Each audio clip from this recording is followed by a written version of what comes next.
When we were younger, we were instilled the value of supporting the underdog who is bullied. Today, when China is bullying the Tibetans, Uyghurs, and their own people, the whole community still quotes the bullying. We do, of course, understand that there are many more urgent problems like Syria, Iran, North Korea, and much larger economic, energy, security, and environmental issues. Having said that, I wish to stress that the self-demolitions in Tibet in large numbers is not such a small issue. The powerful nations of the world were very much part of Tibetan history when we lost our country. Now we feel it's time for the world leaders to reiterate more forcefully on the need to settle the Tibet issue through dialogue. Since we are not asking for separation, that does not go against your one China policy, and it addresses the main concern of China, its sovereignty. Our struggle will continue. The United Nations should not be a pawn in the hands of veto-wielding few. We need all your support now. Though we have to find a solution by talking with China, the catalyst to make it happen sooner is in your hands before it's too late. Let our people also share the freedom that the free world is. As the World Bank said, China has reached a turning point. Just as it recommended, it's time for sweeping political and economic changes. Otherwise, today's economic boom could turn into China's ban tomorrow. China ending up with social and political chaos will have serious consequences on the world. It's time to change now. I'm sure better sense will prevail over the Chinese leadership. We also hope that at this moment of China's turning point, the genuine and legitimate aspirations of the Tibetan people will also be addressed. The Tibetan Parliament in exile take this opportunity to thank the government and people of India for their unwavering support and the international community who took the side of truth, non-violence, justice, freedom, and human dignity. To conclude, I again wish to express our gratitude to His Holiness the Dalai Lama for his guidance and leadership, pray for the reunion of all the Tibetans in Tibet, and for the long life of His Holiness the Dalai Lama. Thank you so much.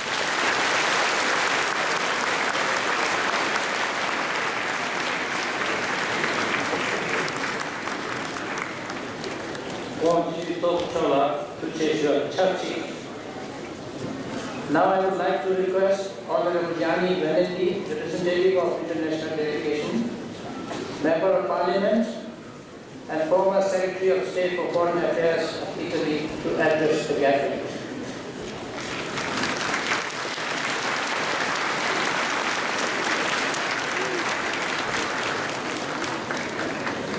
Your Holiness, the Dalai Lama, Your Excellency, Dr. Sansegari, Count Triple of the Tibetan government in exile, Your Excellency Pemba Chairman, President of the Tibetan Parliament in exile, member of the Tibetan Parliament NGOs, and dear Tibetan and Indian friends. I'm here today together with the delegation of the Italian Parliament, because we want to be with you in the occasion of the 53rd anniversary of the 10th March National Uprising anniversary in Tibet. Our delegation, already introduced some of them, is a delegation that came from all the political parties, with Linda Nanzilotta, one of them, I just to introduce her. She's the former Minister for Regional Affairs,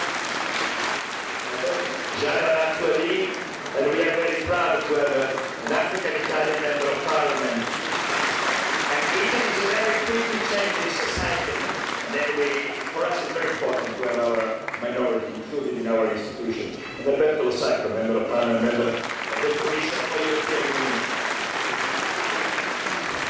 and other Tibetan friends in our delegation, Ugo Patti, many of you know since many times. So, with our presence today, we want to show our solidarity, especially during this terrible time for Tibet and for the Tibetan people. While New Year's Eve was being celebrated throughout the whole of the people of the Republic of China, on January 23rd and 24th, the security forces fired indiscriminately on hundreds of Tibetans peacefully demonstrating in many Tibetan settlements in Rakhine, Sertat, Gaba, Gyarong, leaving 6 Tibetans dead and more than 60 injured. And I cannot forget the 25 Tibetans driving to self-immolation in protest against the regime of the People's Republic of China, which continue to deny the Tibetan people their fundamental rights. These episodes of self-immolation are evidence of the extreme despair to which Tibetan people and religions have been driven by the systematic denial of one of the most important fundamental rights, the freedom of expression and the freedom of free practice their religion and beliefs. For more than 60 years after the military occupation of Tibet in 1959, the government of the People's Republic of China has been implementing a policy of forced assimilation and marginalization of Tibet. Human rights are being systematically denied to the Tibetan people. They are deprived of all political freedom, and Tibetan language and culture are being gradually assimilated. There is no religious freedom, and even being in possession of a sample image of His Holiness the Dalai Lama is considered a criminal offense. While the Tibetan people are being systematically marginalized from economical activity and access to education.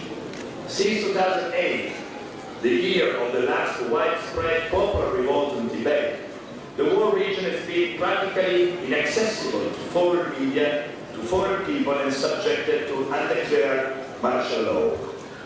2 weeks ago, the Italian Parliament adopted a resolution and clearly stating to the Italian and European government asking for a formal initiative towards the People's Republic of China, requesting the immediate cessation of violence against the Tibetan people and Tibetan religions, and the establishment of a climate of dialogue and tolerance in all the area populated by the Tibetan minorities. We call China to suspend the implementation of religious control regulation. We call China to stop violence and to free political prisoners. We call the People's Republic of China to resume the dialogue with the Tibetan government in exile and with the voice of His Holiness the Dalai Lama. And then we call the People's Republic of China to release all persons that have been arbitrarily detained, to cease intimidation, harassment, and detention of peaceful protesters, and to allow unrestricted access to journalists, foreign diplomats, and international organizations to Tibet. Tibet has to be reopened to the outside world, guarantee the international media free and unconditional access.